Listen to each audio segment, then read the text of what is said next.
Bonjour les amis, pour commencer veuillez vous abonner pour ne pas manquer nos prochaines publications sans oublier de cliquer sur la cloche de notification. Commençons. Pour préparer vos révisions, ne faites pas d'impasse, préparez de bonnes questions.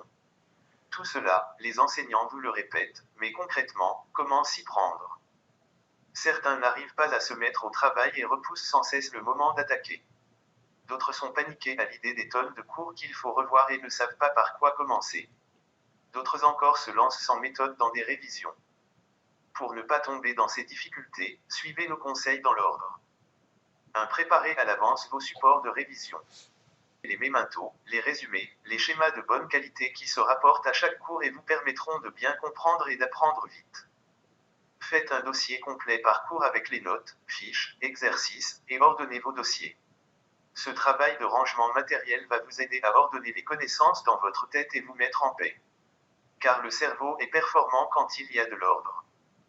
2. Faites un planning de révision. Les cours sont maintenant finis, vous avez de longues journées devant vous pour réviser. Mais ne vous lancez pas dans l'étude sans avoir fait un programme. Comptez le nombre de jours dont vous disposez pour réviser sans compter la veille de l'examen, faites la liste de tous les cours, ou sujets, à travailler, et cela dans toutes les matières. Si vous avez plusieurs matières, vous pouvez les réviser 2 à 3 matières par jour et les revoir chaque 2 jours après. Mettez les matières et sujets les plus difficiles le matin ou en fin d'après-midi. Alternez les matières. Pour le bac par exemple, ne faites pas des maths pendant une journée entière, puis de l'histoire un autre jour, puis du droit.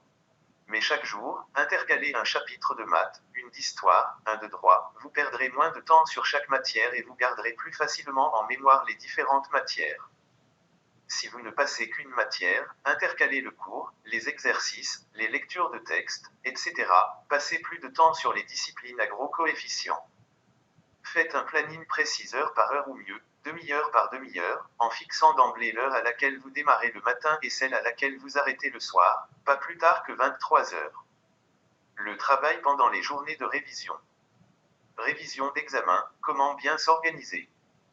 Il n'y a plus qu'à faire ce que vous avez prévu dans votre planning. Là encore, il faut s'organiser.